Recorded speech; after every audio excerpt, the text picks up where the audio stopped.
Hello, everyone. In this podcast, we will be discussing sensitive topics such as sexual assault. It's important to take care of yourself while listening. Some suggestions are listening while you're in a healthy headspace or knowing who you can reach out to if you become upset. Our 24/7 helpline for crisis calls based out of Central Florida is 407-500-HEAL.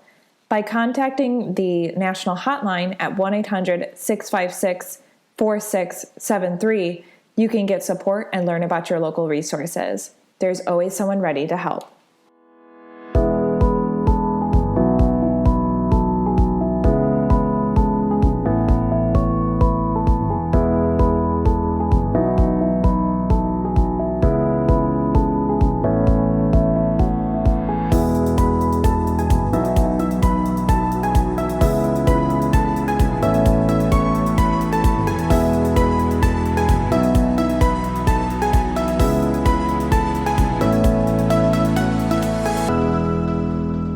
Welcome to the Victim Service Center podcast. Here we sit down with professionals that serve survivors and victims of trauma or those who've experienced violence and have conversations about social issues. This week, we are talking about the LGBTQ plus community in 2021. My name is Emilie Mitchell. My pronouns are she, her, and I'm the Education Coordinator at the Victim Service Center of Central Florida. With me today, I have Wesley Davis. Wesley uses he, him pronouns and is the current field director at Equality Florida, where he is responsible for helping to lead Equality Florida's Pride and Outreach programs and supporting Equality Florida's member mobilization. Wesley has extensive experience as a Grassroots Coordinator and a regional director to the Equality Florida field team. So Wesley, thank you so much for being here today.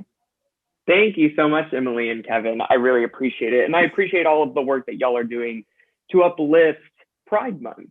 As everyone knows, this month we are kicking off 2021 Pride Month for June. We had a unconventional Pride Month in 2020. Yes. We couldn't be together as a community as we usually would be because of COVID-19, but we're slowly starting to encroach back to some type of normalcy. There are a whole bunch of Pride festivals that are scheduled for this month across the state, whether you're up in Pensacola or all the way down in Key West. There are a plethora of festivals for people to be vaccinated and together.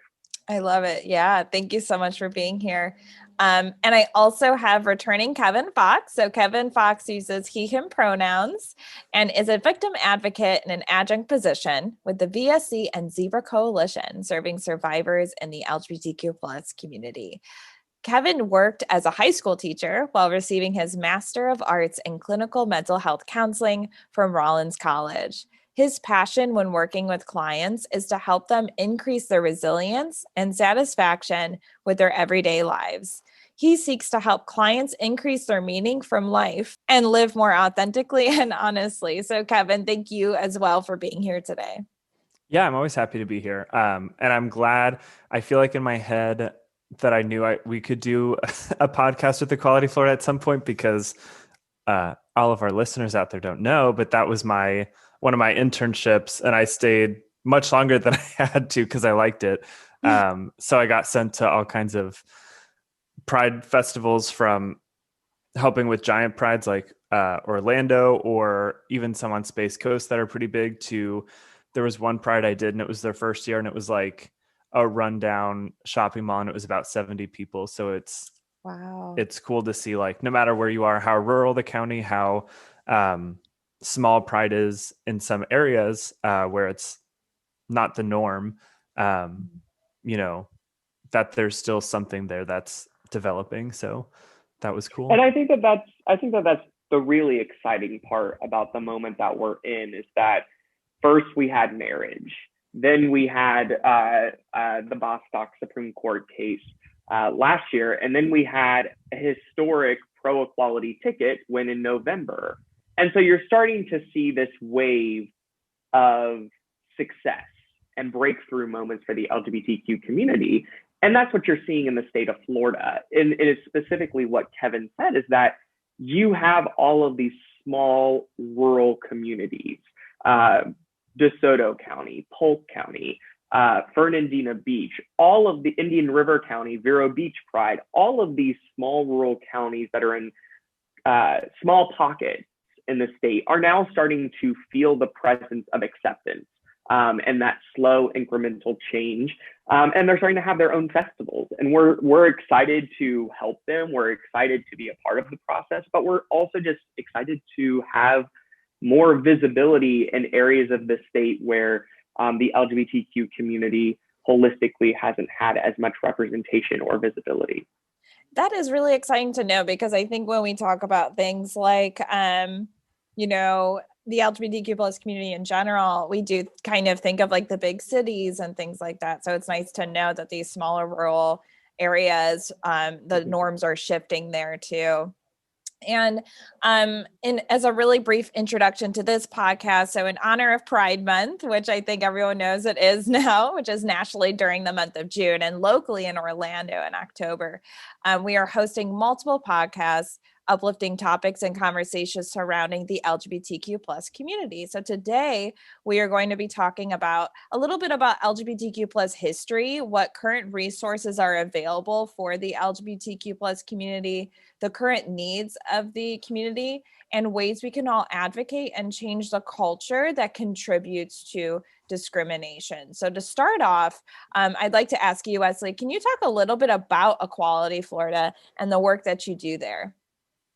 Yeah, so Equality Florida is the state's largest civil rights organization dedicated to securing full equality, inclusion, and equity for Florida's LGBTQ population. We were founded in 1997 in the city of St. Petersburg. And if folks were around back then or are familiar with U.S. history or Florida history, you know that was a very polarizing time for the LGBTQ community, because that's whenever all of the DOMA's Defense of Marriage Acts were passing. And so flashback to 1997 when then Governor Bush started that process. I think it was Governor Bush started that process. Our now executive director, Nadine Smith, and our deputy executive director, Stratton Politzer, were up in Tallahassee arguing for against this horrible piece of legislation. And they noticed that there was not an organized coalition of people or an organized group of people up in Tallahassee arguing for LGBTQ inclusion.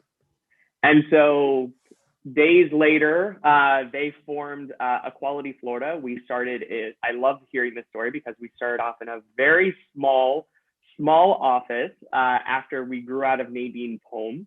And slowly over the past, I think next year is our 25th anniversary of our founding, we have turned into the nation's largest statewide LGBTQ advocacy organization. We have staff that are in North Florida, Central Florida, all the way down in South Florida that are now tackling LGBTQ inclusion, that are now working within school districts, all of the 67 school districts in the state of Florida, to ensure that not only students, but also faculty and staff have the resources needed. We have an arm at Equality Florida that specifically tackles transgender inclusion, transgender equality, and especially given the national attack that's happening on our transgender youth, that department that Gina Duncan, for those of y'all that live in Central Florida, leads is more vital now, arguably, than what it ever has been. You have our political arm, which I help to lead, in our field of mobilization, and our public policy. Our public policy director is based in Tallahassee, so anytime we need to mobilize people towards a committee hearing, we have the ability to do that, but we're also working at a micro level. We know that change doesn't always happen in Congress, change doesn't always happen in the Florida legislature. A lot of the change happens in our city halls and our county commission chambers. And so that's where, to paraphrase Gina, when they go low, we go local.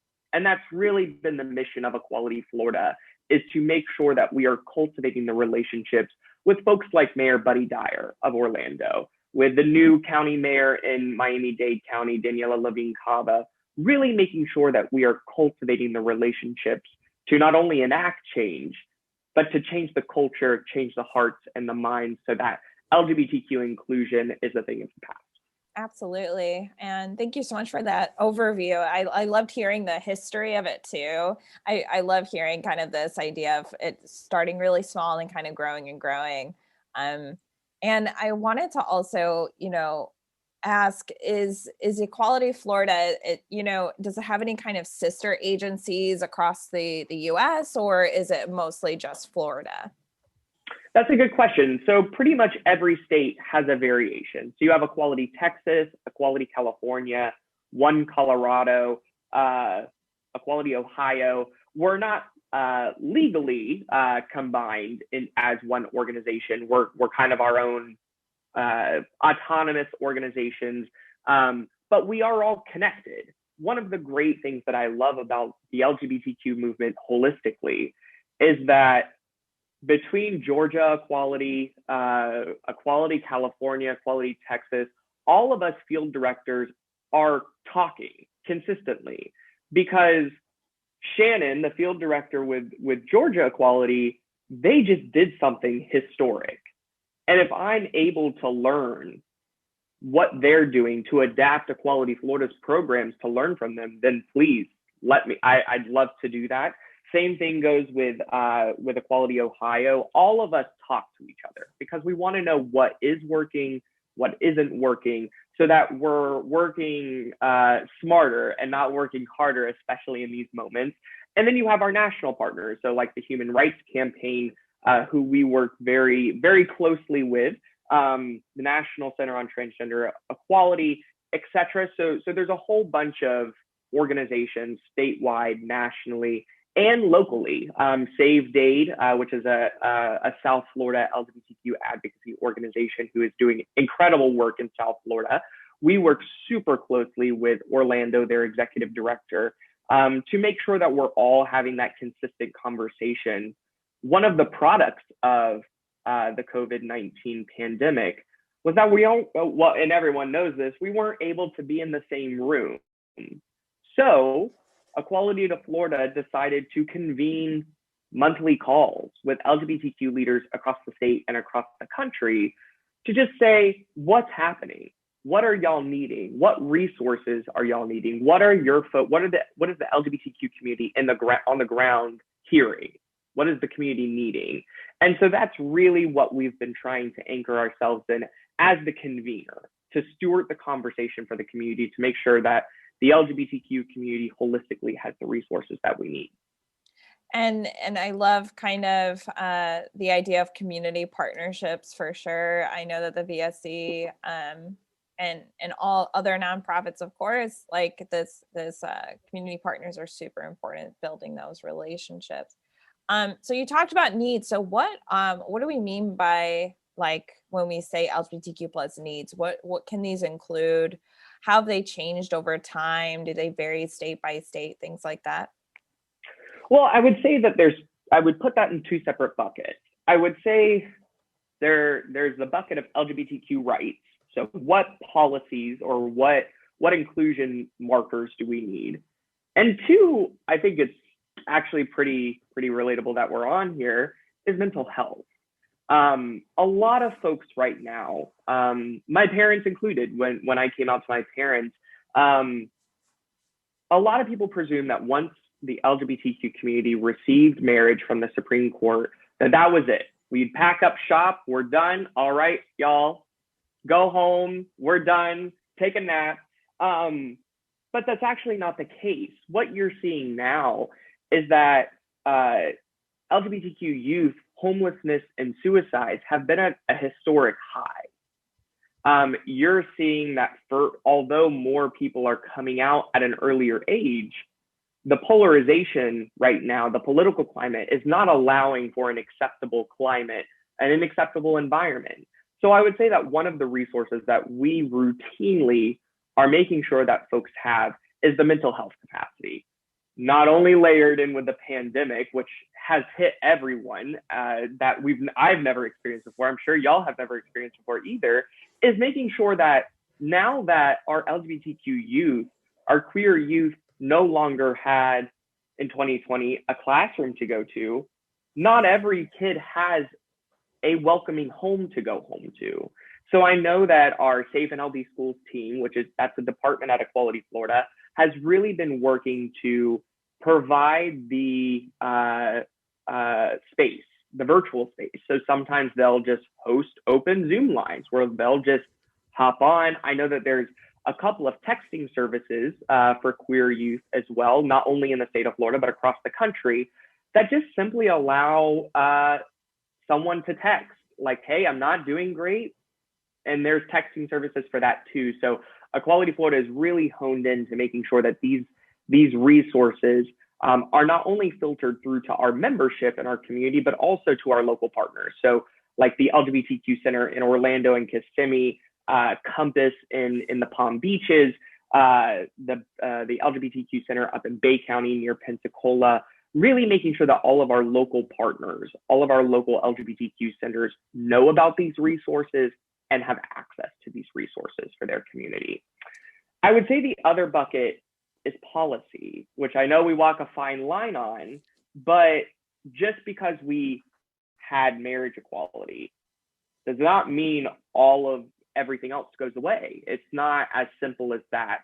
The next round was discrimination.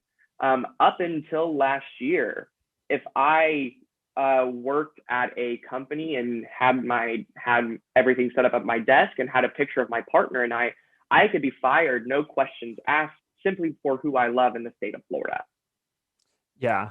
And I remember that was so big because I came from the world of teaching, where that for LGBT teachers, that's such a fear because while, I don't know an exact number, but 80% of youth now, let's say Gen Z, they don't really care so much about identity. They kind of see that as uniqueness and it's more accepted.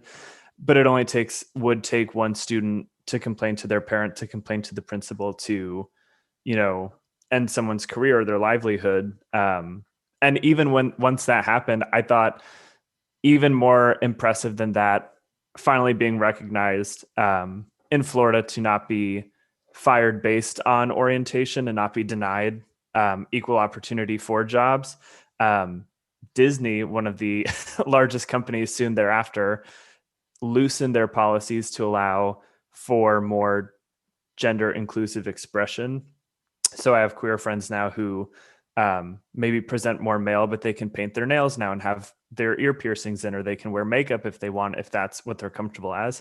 And that to me was even more shocking than anything that could happen nationally, because Disney has always been so, I don't know, they're very strict with everything that goes on. So when that happened too, I thought that was a real signal for like cultural change being more inclusive, and recognizing that how someone expresses themselves is very important to their queer identity.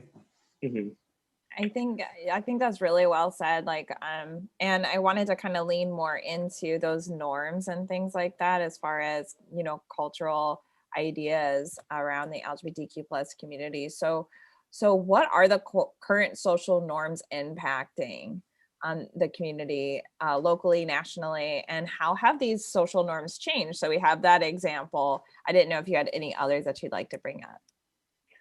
Well, the great part right now about the day and time that we live in is that there is a very, very small population of people who do not know someone and have a personal relationship with someone who identifies as gay, lesbian, or bisexual. Just the fundamental relationships that people have with folks who identify as gay, lesbian, or bisexual are really helping the movement. And I'll take myself as an example. I'm originally from Vero Beach. My parents are, I grew up in a very, very conservative and religious household. So you could presume what my family's views were on same-sex marriage, but it changed them when I came out. It broadened their perspective to understand that nothing changed about their son. I still forget everything. I still need help doing my taxes. Like, nothing changed about me. It's just a small characteristic that I'm going to marry a man and I'm not going to marry a woman. It's a very small blimp, but unconditional love takes over. And that's what you're seeing holistically across the state of Florida, across the country, is that relational portion. I would say the biggest, at least in my opinion, in recent history, that the thing that really culminated and put LGBTQ rights at the forefront of the conversation in Florida is the Pulse tragedy. I remember so vividly, I was living in Lakeland at the time, which Lakeland is not the most progressive or forward-thinking location and city in the state, but I remember so vividly after Pulse happened that Lake Mirror, which is the lake in downtown Lakeland, was filled for the vigil. You had elected officials who you would never presume would be there to show their support and solidarity. It was truly a moment where everyone in the state of Florida stood still.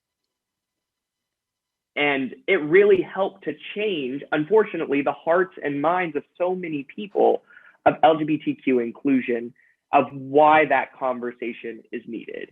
I can't tell you how many times I had been at Pulse. I had been at Parliament House, at Southern Nights in Tampa and Orlando, where I'm just there having fun with my friends, or at Savoy watching Kevin, making sure, just having a great time.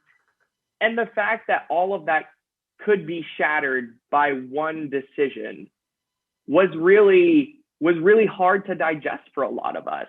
And so I would say that really helped to steer the conversation in Florida forward. Now, where we are with that conversation, I think that is debatable of how we've carried that momentum. But yeah, I would say that now that we have a saying in the LGBTQ community, and I know Kevin has heard this a lot, is that you have the LGB, and the T is usually 20 years behind the rest of the acronym. Whether you're talking about rights, whether you're talking about policy, whether you're talking about inclusion, the transgender community is usually behind the gay, lesbian, and bisexual community for all factors. And so that's really where the fight is right now, is the fight for transgender awareness, transgender inclusion, and transgender cultural competency trainings within companies like Disney, within companies like Universal, but also your small mom and pop shops, to make sure that they understand that when someone comes out and when someone transitions, it's not a scary thing, and it should be welcomed and it should be embraced to create that type of normalcy that gay and lesbian and bisexual Floridians have right now. Yeah. Yeah. And I think it's crazy that it took something like Pulse to like wake people up and be like, and to see, and I think a lot of people don't see the long game of cause and effect. Like, oh, I love gay people, but I don't support same-sex marriage or adoption. That seems harmless to a lot of people, but the way that discourse grows, and it's like the game of telephone. It grows and it gets worse and worse until you have someone who so vehemently has hatred for everything that is part of an LGBT identity develops into an act of violence. And so I think the long term now where Orlando at, that tragedy propelled us into much more acceptance and an eye-opening experience, but it was, it shouldn't have had to happen for people to realize they're just other people as well. So yeah, and even now we're coming up on the 5-year remembrance, so there will of course be a lot of other talk and events going on about it. But it is just, as far as the norms in Florida, I think, yeah, Wes, you're 100% right with how that really shifted as a state, how we viewed LGBT acceptance, for sure. And the only thing that I would add is Orlando is the example. And Kevin, I couldn't have said it better. It's unfortunate, so unfortunate that Pulse happened. But now there's not a sidewalk that I can't go down in the heart of Orlando that doesn't have a rainbow flag, that doesn't have the open and affirming sticker for a business. It is now the cultural norm that you can't live in Orlando without turning your back on the LGBTQ community and not being accepting of the community holistically, because it's only less than a 5-minute drive from where the tragedy happened from City Hall. And so I think that there's something to note in that, is that St. Pete, Wilton Manors, and Fort Lauderdale have always been large meccas for nationally for the LGBTQ community. But now Orlando is slowly encroaching, and it actually, I would say, is very much encroaching in that space because of how far Mayor Dyer, Commissioner Sheehan, and just holistically, the city has taken acceptance for the community. I wanted to ask Kevin, with that acceptance happening, how have you seen that affect your clients? Because I know that you work specifically with clients within the LGBTQ plus community. Starting a couple years after Pulse, here at Victim Service Center and working with clients, I think now the challenges are just different.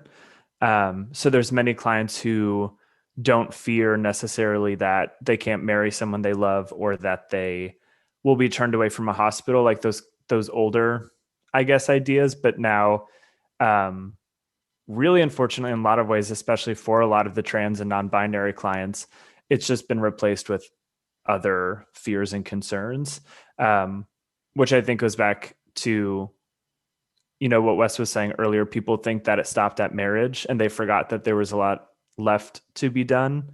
Long term, I mean, there's definitely trauma. People who are still scared to go out into crowded LGBT spaces.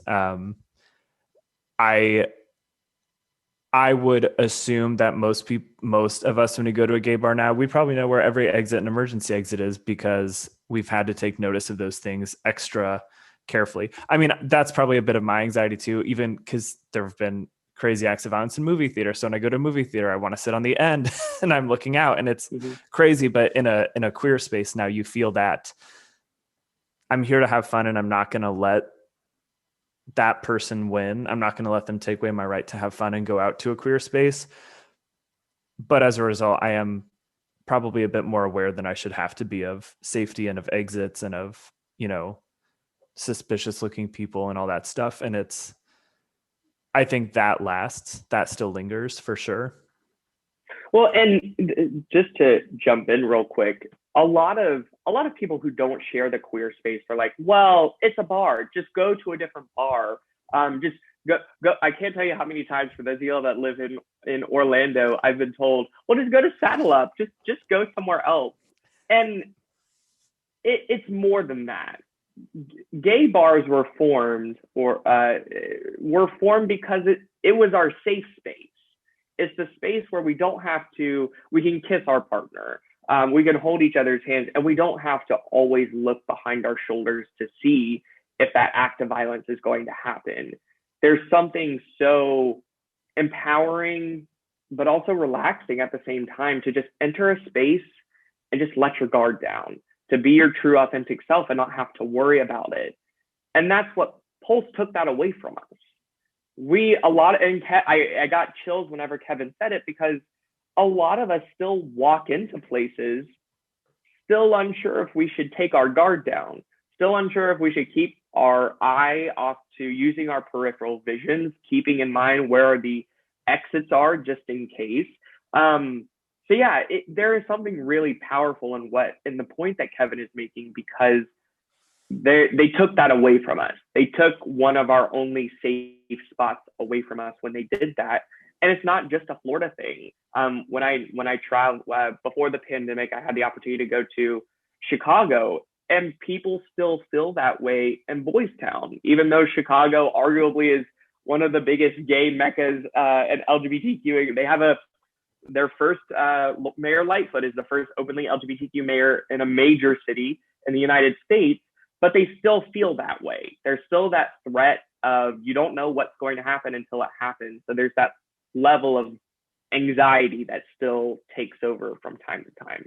And historically, me, a history teacher formerly, I always think if we as a society really came together and had leadership who said like, yes, LGBTQ rights are human rights and it's not up for discussion.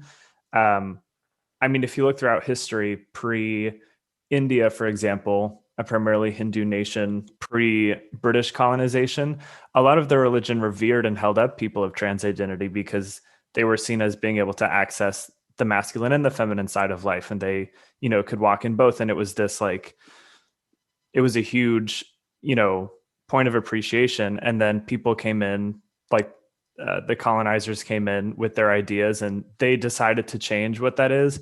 And now, and then that led to trans people being placed in poverty and on the outskirts of town, and they weren't considered royalty or special anymore. They were, crazy people and freaks, and it was not normal. So it doesn't take much to create a cultural change if you can get leadership who gets everyone on board. And I think that's an important thing. LGBT people were hugely seen and open and accepted in periods of the Renaissance and ancient Roman Greece, and that's widely known as factual. And then it took one leader, one group of people coming in and saying, no, we don't do this anymore. And then you have hundreds and hundreds of years of hate and discrimination. So if we just could come together somehow, it wouldn't take much. Yeah, I think that just kind of shows, I always like bringing in the historical context too, Kevin, as far as like how cultures view different groups of people throughout history. And it kind of just highlights that cultural norms are really just kind of created, which means that they can shift too. And we can be part of that. You talked a lot about, the trans community and violence and things like that. So I do know that Black trans women are victims of hate crimes at an alarming rate compared to other races and gender identities. So what does it mean to be an at-risk population for things like violence, and how can we kind of advocate for their safety? Unfortunately, so Florida holds a number of, we're one of the international tourist destinations of the world. We have some of the most amazing resorts and theme parks that people travel thousands of miles to visit. But Florida also holds a very dark trophy on the mantle. We lead the nation in Black trans women deaths, murders in the country. And it's not a mantle to be proud of. And it's unfortunate that that is not the headline. It is unfortunate that there are a plethora of other things, some things that need to be uplifted, especially in the pandemic, but there is nothing being done about this. And it's happening in parts of, it's not happening just in your rural counties. It has happened in Miami-Dade. It happened last year in Orange County, but it is also happening in your Tallahassee suburbs as well. And it's super important to meet folks where they are. It's one thing for me to get on here and say, the trans community is love. We support the trans community. I am not a transgender man. I don't identify as transgender. But one of the most, it was like a light switch. We were on a Zoom call with some of our volunteers at Equality Florida. And we were saying that. We were like, we love y'all. We want y'all to know that we're here for you. We were like, and one of our volunteers who does identify as transgender, she said, I hear you. And I really appreciate what you're saying, but it doesn't mean anything to me right now because I don't feel loved. I don't feel supported. I don't feel as though my community or my state has my back. And that really struck me because that is the sole purpose of Equality Florida, is to make sure that our community, whether you are gay, lesbian, bisexual, queer, gender nonconforming, that you feel supported, that you feel loved. And so one of the things that had been a product of this last legislative session was that vocalization that you are loved. To see Florida's first openly gay state senator get on the Senate floor and tell transgender kids, you are a part of our community. We see you, we hear you, and we're going to fight like hell to make sure that you have a seat at the table. I can't tell you what that would have meant to a younger Wes. To see Michelle Rayner, who is the first Black queer woman elected to any level of office in the state of Florida, get on the House floor and say the same thing. I can't tell you what that meant to our community. So I would say that in the moment that we're in, I can't understate enough, representation matters. And not just in elected office, but seeing all of these athletes, professional athletes and sports organizations come out in opposition to the trans youth sports ban that Tallahassee passed earlier this year. The Miami Heat came out with a statement. I do not watch football. I mean, see, I don't see there you go. I do not watch basketball. But there are so many people in our community that love sports, that love basketball, and that are probably fans of the Miami Heat. And for them to see the team that they love the most say, this is wrong, and we support our trans athletes, I couldn't imagine what that means. And so I would say that as we continue, as we leave this call, and as we enter Pride Month, I've seen a lot of things on TikTok and Facebook and Instagram about how cheesy some of the Target Pride collection is, yes. and Walmart Pride collection is. And and some people in our community get a little frustrated of no, I don't know any queer person that would wear this. I agree with you. It is not the most tasteful things in the world, but I would challenge that notion. I don't think that their audience is us to a certain extent. I don't think it is the LGBTQ community. It is my parents. My parents who go to Walmart, they go to Target, and they're like, oh my God, I love my son. I think that shirt's a little over the top, but I want to wear it. I think that their targeted audience are allies trying to figure out how they can support it. And I know I said this earlier, but if my mom wore a cheesy Target rainbow shirt that says y'all and all of that kind of stuff, I cannot tell you how much of a difference that would have made in my childhood. And so we're making the change that we want to see. Corporations, though they don't do everything perfectly as we want it, they're getting with us. They're making that slow incremental change. But it's just making sure that we are continuing to turn the clock and push the dial forward and not being complacent in where we are. Yeah. And I just pulled up on Out too, because this is bad, but once a week I check out.com to see just, what the big gay stories are in the world. And they always do an update when there's been another trans person murdered for their identity. So this year already, there have been 29, which is the most on record already. And it's only May for a calendar year.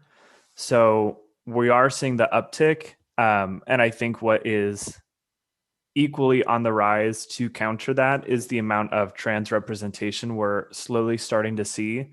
And right now it is more geared to they're preaching to the choir for the most part already. Like we get the show Pose, right, which is having its third and final season, which is all about lifting up trans people of color.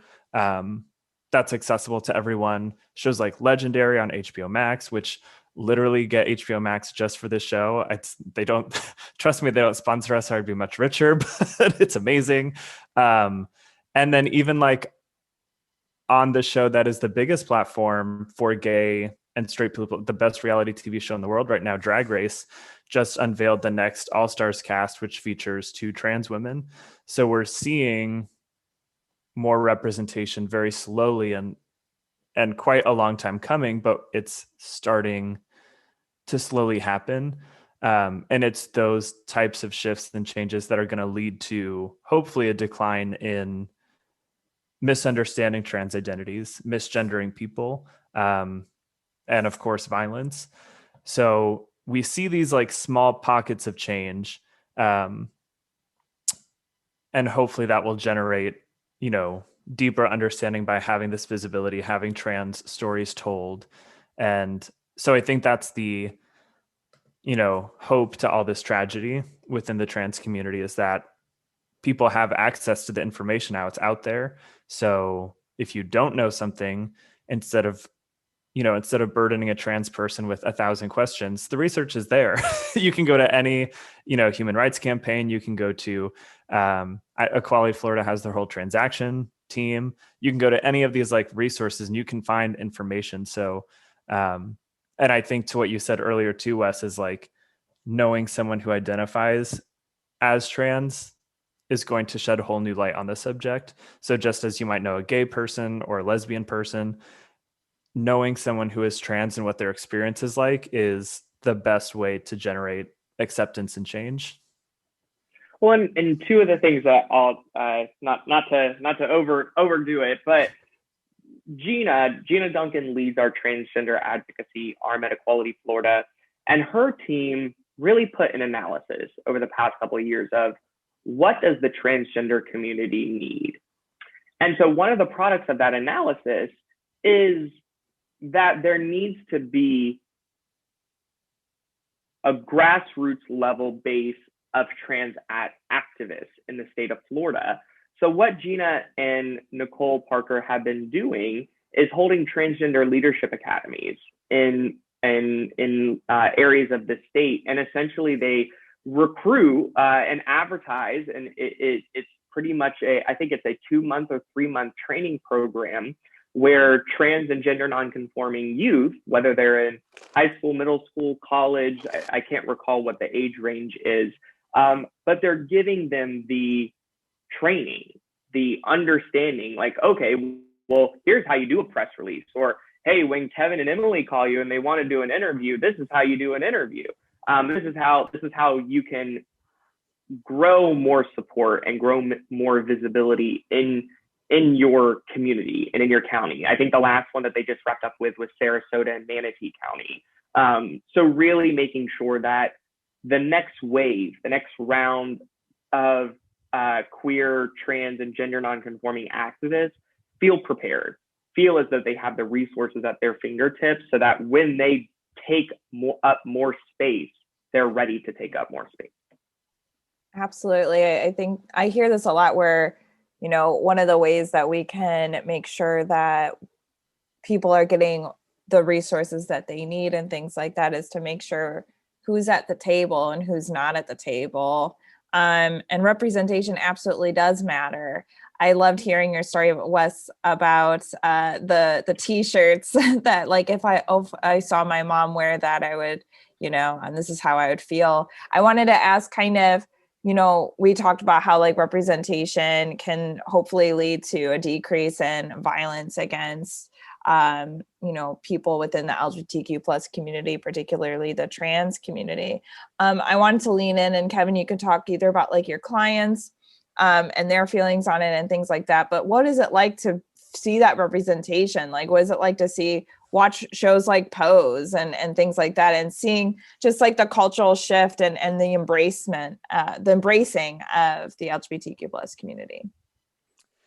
I think it just means that they are normal, right? They're just as normal as the rest. They're just as perfectly boring as the rest of us can all be, instead of being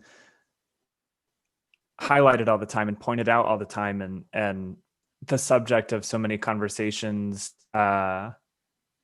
They can just simply exist and know that when they see someone out in the world, I mean, even not just celebrities and, Hollywood's always, a lot of Hollywood, I should say, has always been on the forefront of pushing for representation, in certain pockets and stuff, which is where we get these shows. But even we have the first person in who's appointed by the president, who's trans, the assistant medical director. So for people within that world, the medical world, you know what I mean? There's discrimination and it looks different in every pocket that you're in. So just having representation there too, having representation of trans people in sports, movies, TV, music, it all matters so that some 7-year-old, 8-year-old, 10-year-old sees that and they're like, okay, this is good because I love science and I want to be a doctor. And it's okay for trans people to be a doctor or a celebrity or a singer or a chef, whatever it is. So not to beat a dead horse, but representation really is so key to normalizing one's experience so that they don't feel alone, so that they know that there is help, there is support, there's someone who gets them and what they're going through. Well, and I would take it as Kevin said it perfectly. And I would say that not only is representation so important to folks who identify as queer, but it also is helping us turn the dial of progress with our allies, with people who want to stand in support of us. One of the things that just happened earlier this week that us at Equality Florida were made aware of is that there was a middle schooler in Deerfield Beach at Deerfield Beach Middle School who was assaulted by an 8th grader because he was gay, and there was video recording of it that was published. And the fact that you're in a county like Broward County, who we have a lot of pro-equality champions in Broward, but the fact that the school is caressing around him, the fact that the school board has taken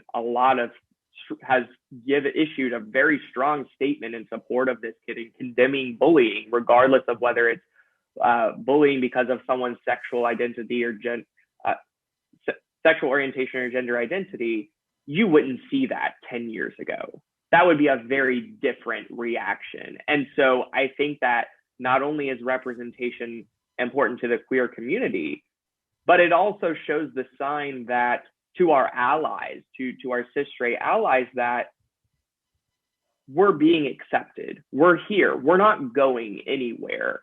And that our kids need you. Queer people aren't always going to be in the spaces that we need to be. We are a very far-reaching group. We are immigrants. We are the working class. We are everywhere. But we're not omnipotent. We're not going to be everywhere, omnipresent.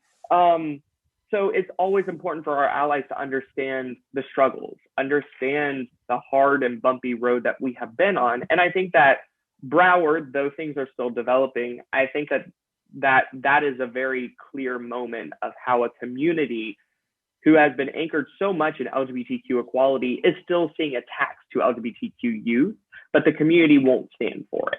And so I think that that's a clear moment to showcase where representation has mattered not only to the queer community, but holistically to the community as a whole.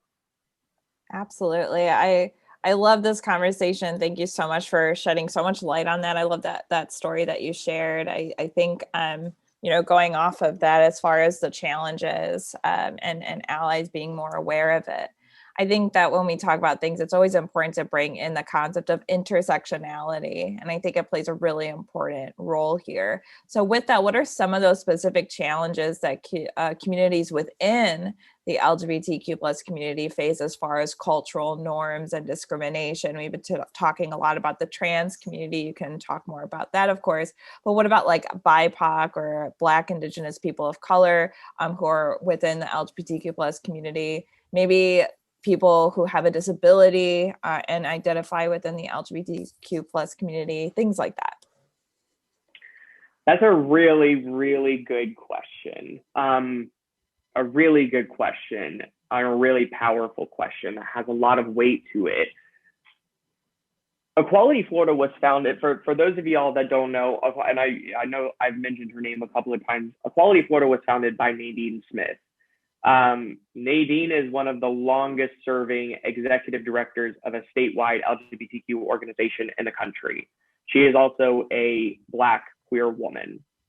So the fact that Nadine holistically has led this organization for so long and so successfully is something to note. But the fight for LGBTQ equality And the fight for ending and uprooting systemic racism in the fabric of our country and of our state and of our communities are not separate by any means. Both of them are causes in common. Whenever last year, with the death of George Floyd and the reemergence of the national conversation around Black Lives Matter and around systemic racism, Equality Florida came out very strong in support of uprooting systemic racism and ending the systemic racism that lives in our criminal justice system. Yes, we did lose a number of donors. We did upset some people, but we did what was right, because and I know Kevin and I could probably go on and on about this. There is elements of our community that still exist that are rooted in racism. The whole mask for masks, no Asians, no femmes, no Blacks, like that is a very real existence within the gay community, within the lesbian community, etc. And it is up to organizations, community leaders to continue to have a vocal stance and to have the conversation. For the first time in its history, the Human Rights Campaign is led by a Black man. And that says something insurmountably, that we are a community that is not made up of people who look like Wes Davis, who look like Kevin, that we're not all white gays. And I think that that's really important to note. One of the first events that I ever staffed at Equality Florida, I was super excited because this was like the first time I got to meet people as a staff member. And it was at Stonewall Bar in Orlando. And someone had came up to me because I was introducing myself to people. I think I've heard you tell this story before. Yeah, and he was an older gentleman, and he walked up to me, and I was bright-eyed, bushy-tailed, and he said, "I don't understand it." And he was frustrated. He was upset. So I was like, "What's wrong?" I thought something happened with parking, and he couldn't find it. He's like, "I don't understand why every time I meet someone that works in the movement, they look like you." And at first I didn't get it. I was like, okay. I just I gave him a hug. I brushed it off. I didn't really, in the moment, I didn't comprehend it. But later that night, I started to process it. I started to break it down. And it makes sense that if you've seen historically, and in Equality Florida, we're not an exception. We're making a lot of progress towards it.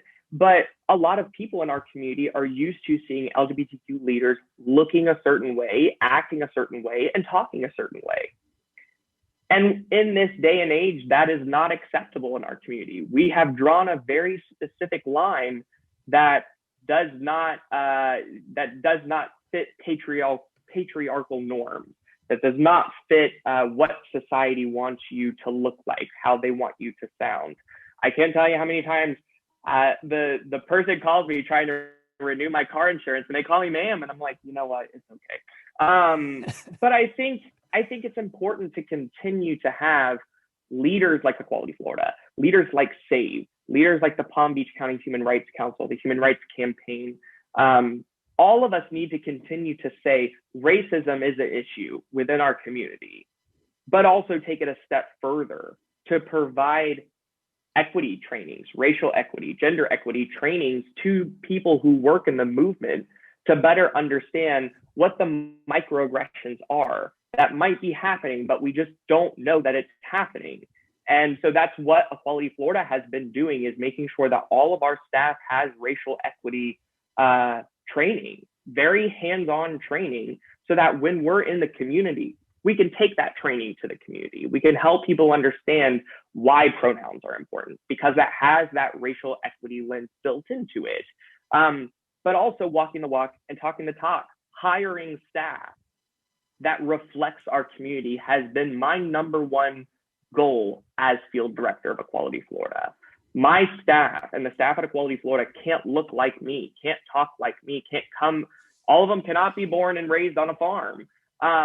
So it's making sure that staff, organizations, coalitions look like the communities, sound like the communities that we are called to serve, whether you live in Miami, Key West, or whether you live in Lake Wales, Ellesmere, or Naples, really making sure that we are doing the hard work to uproot systemic racism, not only in the country, but really in our community at the same time.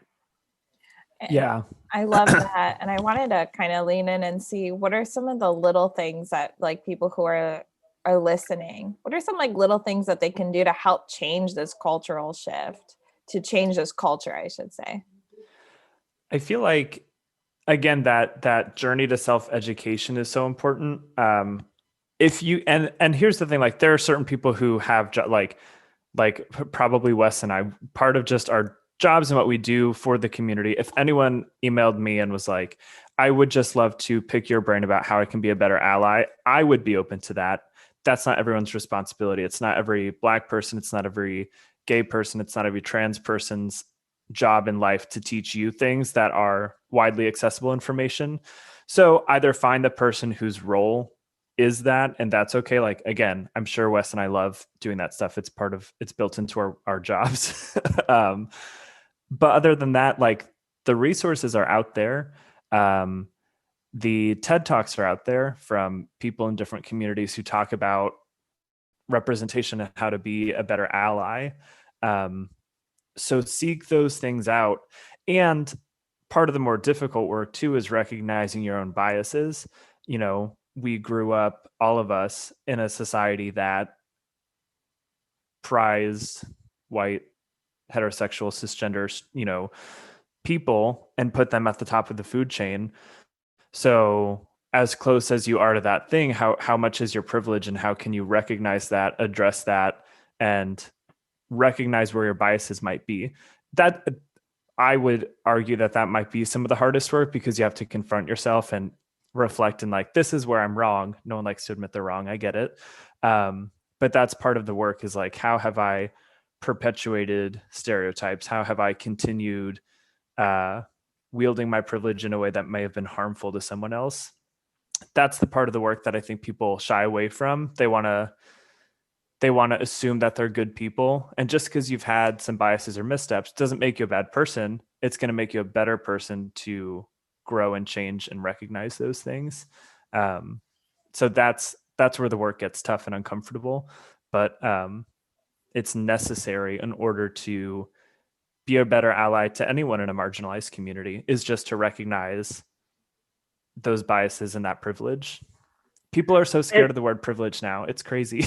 Well, and one of the things that I actually was very much, I got schooled in to use a different phrase, is as everything started to unfold last year, in the wake of George Floyd and in the wake of Breonna Taylor, the internet became my best friend all over again. I started Googling. I started like figuring out, okay, how can the LGBTQ community be a better friend and a better ally? What can I do personally? And my partner's name is Marlon. We've been together for over 3 years. He is also, he is Black and queer. One of the things that he said is that, and to conceptualize what Kevin said, because I think it's a really important point, is a lot of people just want to ask, like, Wes, what is it like being gay? Or like questions like that. And it's not simply a question that you're asking.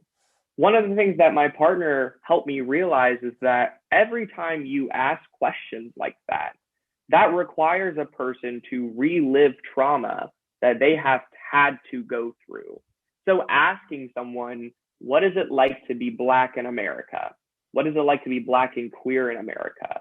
What is it like to transition as a transgender individual in the state of Florida? You might think that is a harmful question, and you might think that is an easy question to answer because you're just trying to get knowledge, but that person is going to have to relive some of the most, and I don't want to speak on behalf of people, but even for me, when people ask my coming out story, even though I've done the mental health work to get to where I am now, I have to relive some of the deepest and darkest parts of my life. And that speaks a lot to other people as well who have had it, have had similar coming out or transitioning stories, is that it's not as clear cut as just trying to ask a question.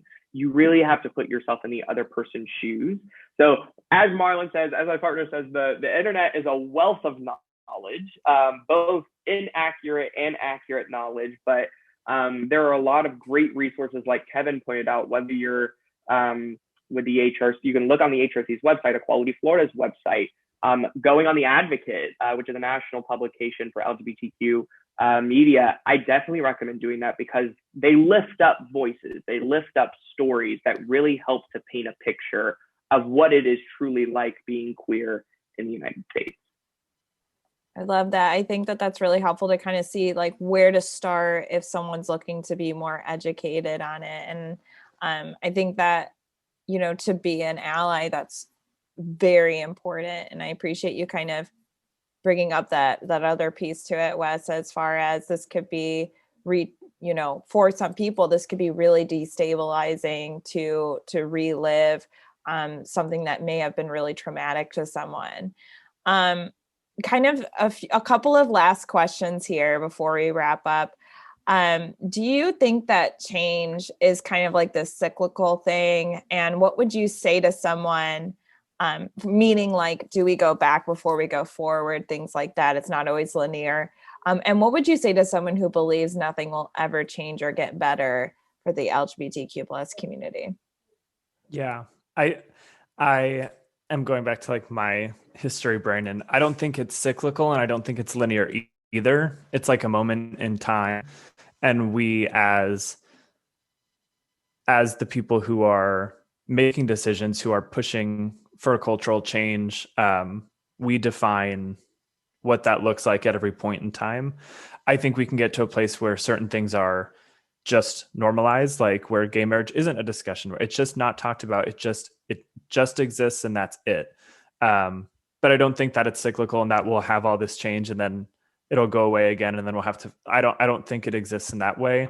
I think it is like we have to define the moment, and as a human society will grow so that these things don't matter. And it's, I mean, in other countries, I was talking to a client's mom in the waiting room while the client was doing everything with one of our nurses a long time ago. And they were from a different country, and they were like, I just don't get it. And this person I was talking to worked like in social services, like how we do. And they were like, it's done. We don't talk about it anymore. It's not on the ballot. It's not a political idea of gay marriage or adoption or, you know, women's choice in women's bodies. It's done. We solved it. We don't talk about it anymore because it's not a political issue. It's done. And I was like, wow, that must be so different to live in a society where it just isn't, you know, we've just realized that even if it's not your cup of tea, or maybe you have some religious reservations about fully accepting it, as a society, we have to allow people to simply exist and be happy without questioning their right to exist. So I think we define these moments, and it's hard sometimes when we have a long way to go. But you can slowly see the pieces of all that change coming together to solidify, like, I don't know, I'd like to think that before, this is like so existential, before I die, I would like to think that we'll be at a place where it is done. We don't talk about it anymore. Trans people are accepted. Non-binary people are accepted. Gender expression's not questioned. Marrying whoever you want is not a big deal anymore. You know, I would like to think we will get there in the next 50 or 60 years. Yeah, I mean, I think it's really important, no matter who you're talking to, whether they completely disagree with my existence or whether they just want to be a mom that gives free hugs at Pride. I think it's really important to acknowledge that change is hard. Whether you're moving to a different country, whether you are coming out, change is so, and I think it's part of our culture in the United States and holistically with humanity, that we get into the groove of what is being normal, and to try to change something, and in one person's view might be a dramatic change.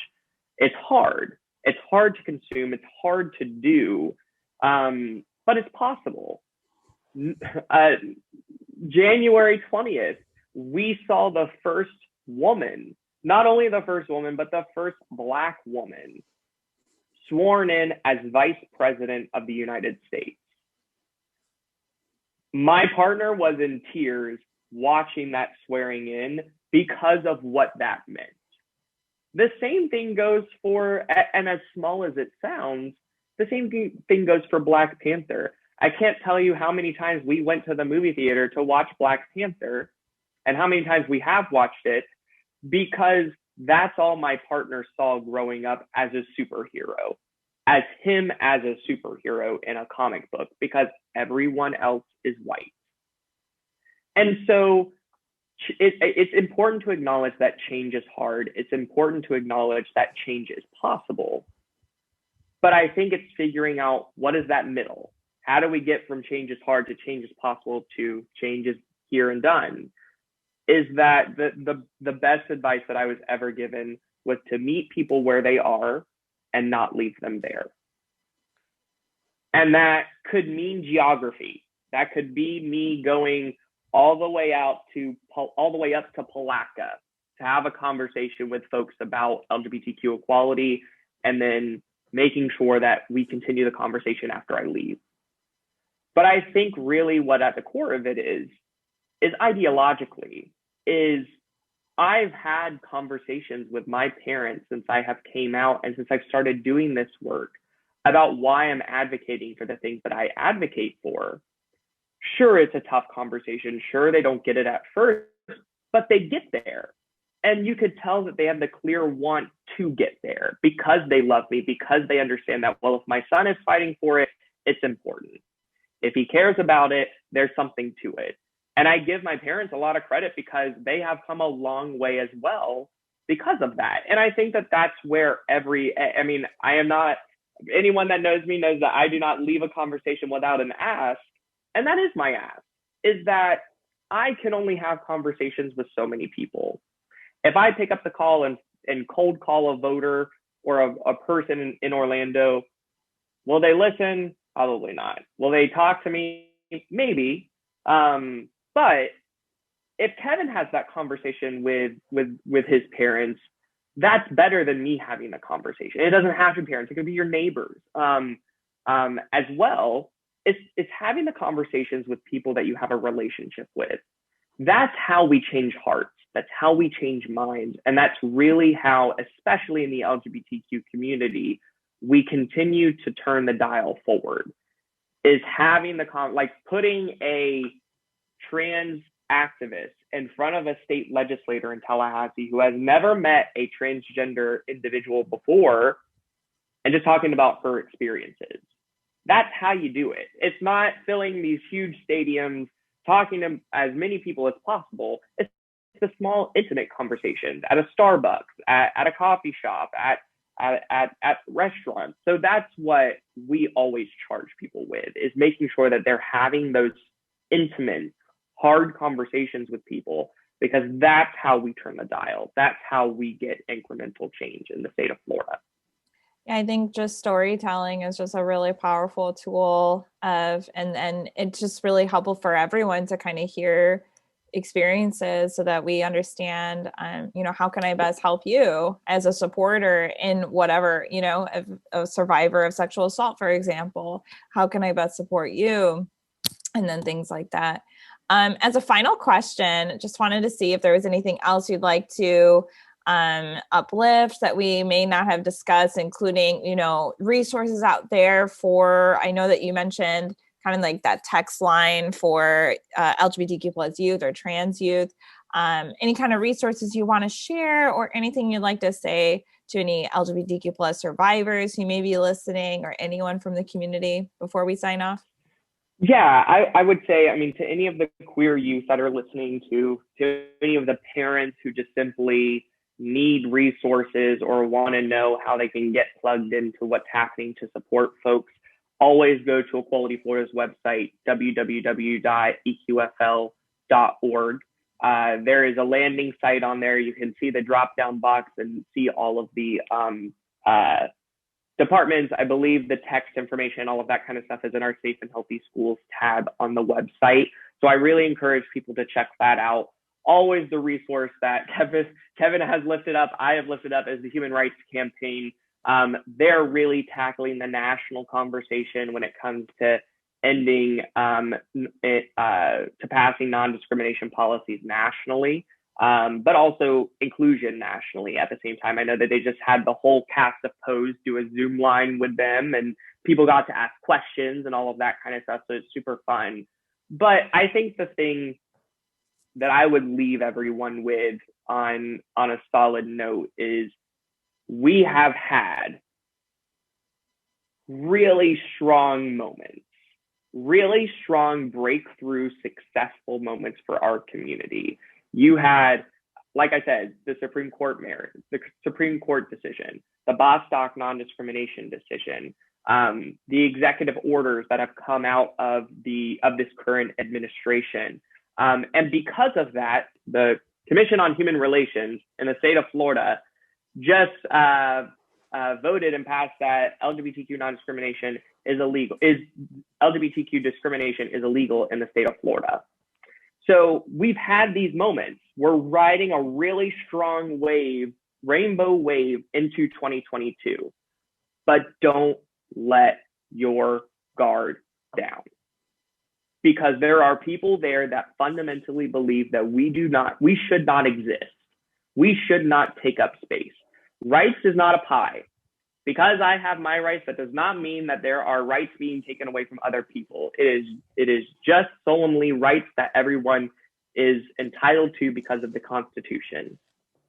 Don't let your guard down. Go to Pride if you're vaccinated.